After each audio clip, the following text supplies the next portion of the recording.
Hi everybody, Adam Steele from Hot Pole Studios here, and today we're going to be playing around with iZotope's Stutter Edit 2. I'm not much of kind of an electronic producer, I do a lot of rock and metal, and I've been playing around with kind of a hybrid track of kind of drum and bassy, kind of rock, kind of metal, so let's play around with Stutter Edit and see what we can get out of that.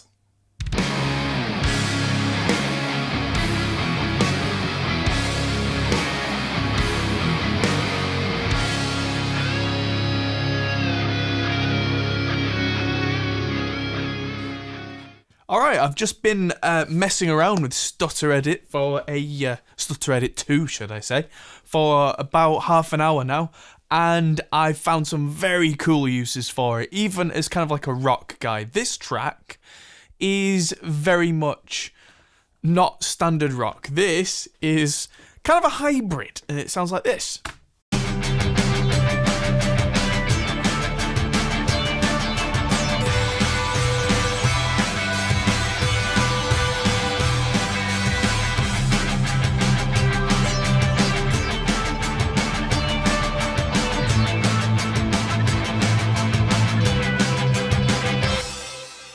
Sounds pretty cool, but that's with, let's count them. 1, 2, 3, 4, 5, I think?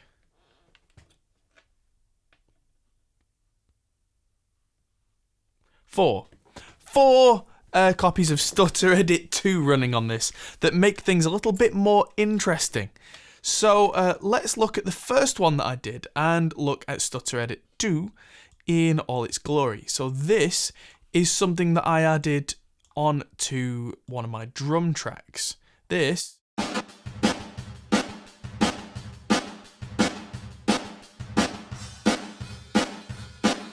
is everything jumping around. If I turn this off for a second,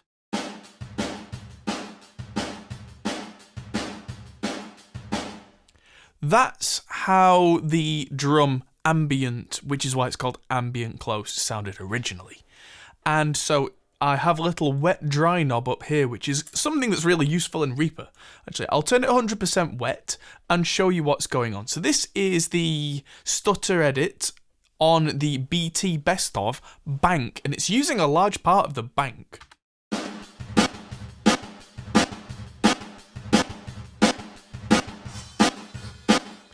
And what's happening there is the MIDI from the drums is being fed into Stutter Edit. And so what's happening is there are two play modes. If you pick auto, you then pick one of these and it will just go all the time. Off you go, and that particular preset out of that bank will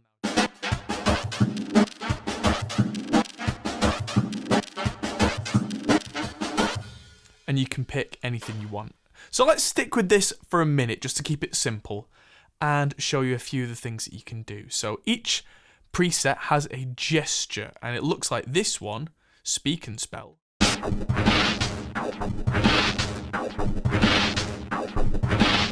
Now, I used to have an old Speak and Spell as a child, and it was an old kind of very, very old kid's computer, and if you had nearly flat batteries in it, it really started to sound a bit like this. It's kind of cool.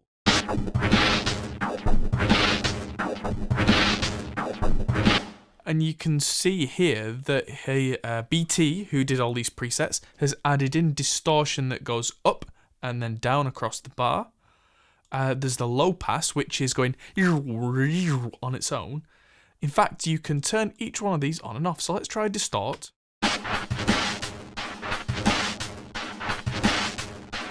You can actually hear it move with those waves. But then there's low pass, which on its own, a low pass filter can be kind of boring, but when you give it some movement like this, and it looks like there are different points here,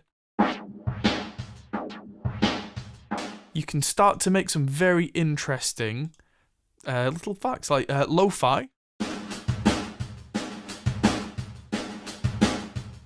bit more, a bit less. Tape stop is the classic, but because it's set here based on the rhythm, the bar, On its own, it's only doing a little here, and then the high pass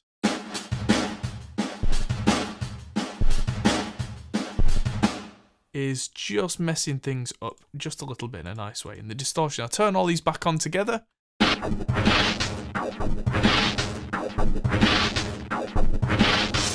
And they all play with each other. And this diagram up here is showing you the overlay of the timing of each one of these things. If I had something like a stutter, you can see the stutter overlaid. If I press stutter now,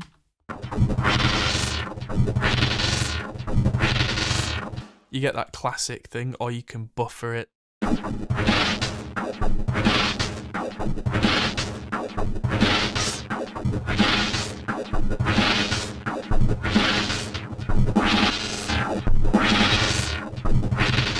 And you can really start to mess with things on these drums. Like this sidechain simplex, this is just distortion, but timed nicely.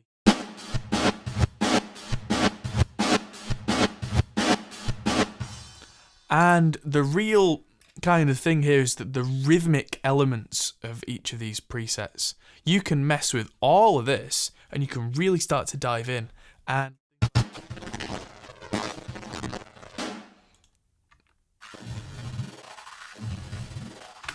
you can really start to mess around with how you want a particular track to sound. Now, the way that I had this set was MIDI. And MIDI, one of the really nice things here is this is showing me in Reaper how to set this up. So I could play the different presets with a MIDI keyboard, which I have one over there. And I would do that, but I already have a track that's full of MIDI. And in time, it's changing everything for me. So you can see behind Stutter Edit, if I pull up the drums, I've got all this lovely MIDI that every time one of these hits, it's changing the preset on the Stutter Edit because the MIDI's being sent to it. So I get a nice rhythmic change of presets. So I get this.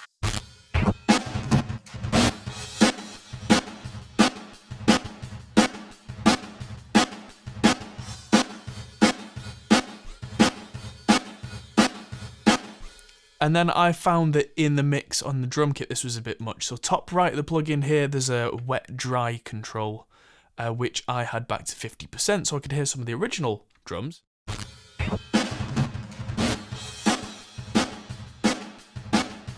That just means at all times I get a bit of a clean underneath. Now if I add that in with the rest of the drums, it just makes things a little more interesting.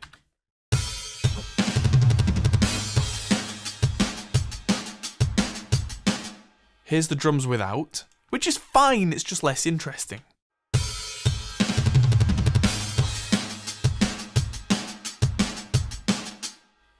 And then with.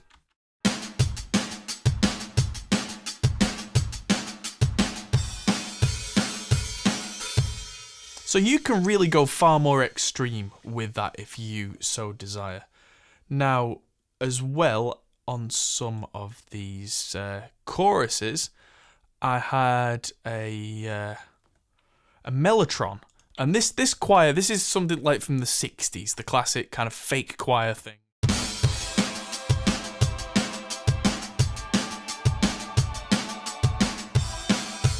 Sounds nice, bit boring though. I know there's a lot of like pendulum stuff uses a mellotron, but he must do something with it, because if I turn Stutter Edit on, I get this instead.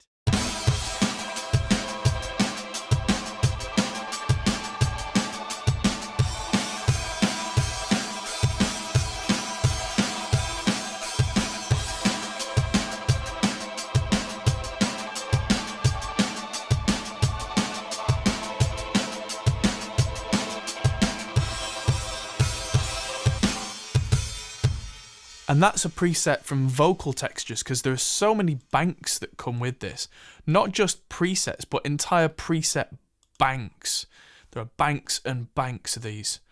And so I found one that I really liked called Glitching Out, which kind of stereo glitches things, and also has some distortion in there, which just gives it a bit more character.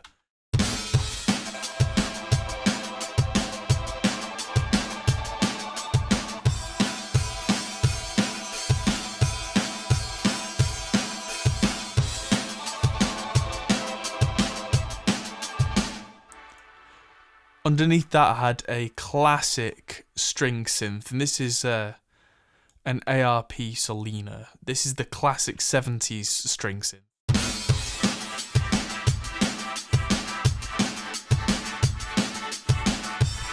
So this is how it was without.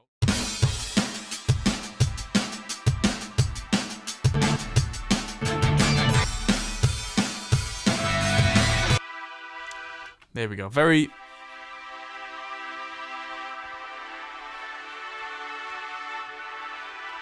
Again, so far so good. Sounds a bit like kind of early 2000s techno, you know, the start of a big build-up on something, which is all very nice, but very outdated. If I get a Stutter edit going by... I've automated it on this one because it was adding some weird stuff, so if I turn it on my automation, this one's on auto mode as well, and this has a phaser, distortion, and so we can see that the volume does this and really moves. And movement is great!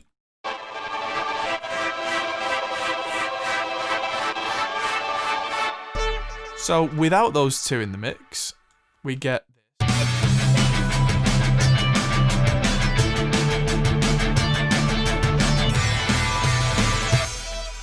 Nice, but there's not much character to it. With them on,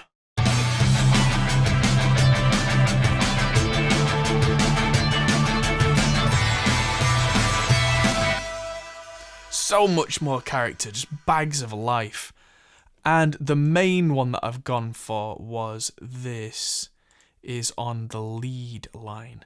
Now this, I was thinking about adding a vocal to this song, and I never ended up doing that, but I played in kind of a lead melody, and without Stutter edit, it all was a little bit bland, a bit boring, and...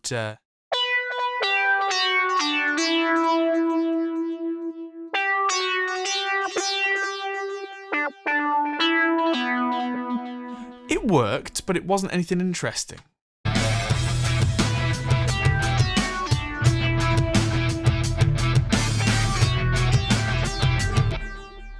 So I found that the MIDI play mode on this was great. At 100% wet, it was a bit too much. It goes from nice and vanilla and boring to...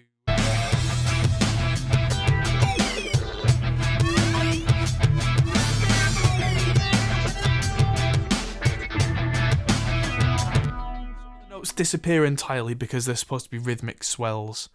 So I had the blend just below 50%, so it ended up being 39. And this blended in then, so any of the presets where the sound dipped right out, the original sound was still there, and then anywhere it really mangled it, the original sound kept the character, and it sounds like this.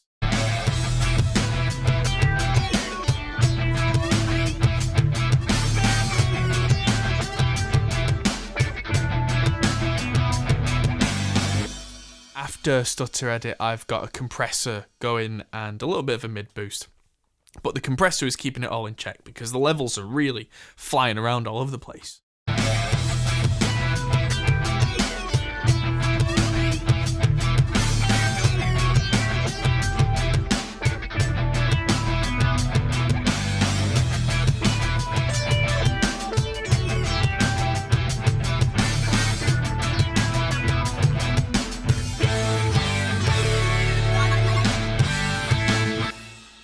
And that's just making this mix so much more interesting and dynamic, and things move. And if you're looking for something to give your mixes that edge, you don't even have to be an electronic producer.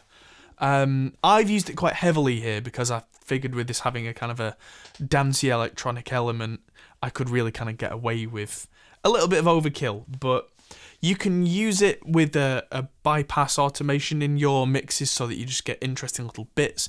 You can use the MIDI. You could have a preset, like say a particular note that is kind of clean and doesn't do anything. So then you could then play in some of the more interesting parts because having each preset is really cool, but being able to change them on the fly like that is a massive performance deal because it means you're not relying on other parts of your software, like if you're using Ableton Live or something, you're not then having to set up a whole programming thing. It just is there for you to use. And so, I mean, I think this is really, really cool, and I'm probably going to use this a lot more in my mixes. I've not even talked about half of the features because you can really, really, really tweak it. Like, you can change the order that these effects are in, which means that, like, the way that a distortion might affect a lo-fi or a low pass, you can start to mess around with order of things. There's a global filter, so you can scoop out the low end or scoop out the high end across the whole thing. There's different lengths of stutter that you can have in this window right here. There's wet and dry blend for almost all of these. The list goes on and on. It's incredible. So check it out. I mean, even there's a little button for palindrome, and a palindrome means it gets to the end of the bar, and then instead of starting at the start again, it goes backwards from the end, and then goes forwards and goes backwards. Palindromes, yeah, that's a really cool little thing. I can have it freeze so that it'll just keep the buffer and just go on that part of the bar. And yeah, there's all sorts of very, very cool stuff in here. Ladies and gentlemen, check it out, iZotope Stutter Edit 2. It may be exactly the kind of thing you've been looking for. Back to me in the studio. Hope you enjoyed that. It's been a lot of fun making that track. Finally, I'll actually release it very soon with the video. It's far overdue. We filmed a lot of that in January for NAMM, but the whole situation, as I'm sure you're aware recently, has really put a lot of things back. Anyway, thank you for watching. Hope you enjoyed it, and check out Stutter Edit 2 from iZotope. If it seems like it's your kind of thing, it probably will be. So check it out on the iZotope website. There's a link in the description for it as well. Check that out. Hit the lick button. Videos should have a lick button. That'd be weird. Hit the like button, please, and subscribe to the channel if you haven't already. And stick around with the Discord for all sorts of nerdy stuff about computery building stuff with recording studio based computers and mixing tutorials, mastering. Reaper is our main DAW of choice, of course. You've probably seen that just in this video. And stick around. See you soon. Hey everyone. That might be the end of the video, but if you fancy carrying on this conversation, we have a Discord server. Link is in the description. We're also on Patreon, which is something you can really help us with. We also are on Facebook, Instagram, and Twitter at Hop Hole Studios. See you there.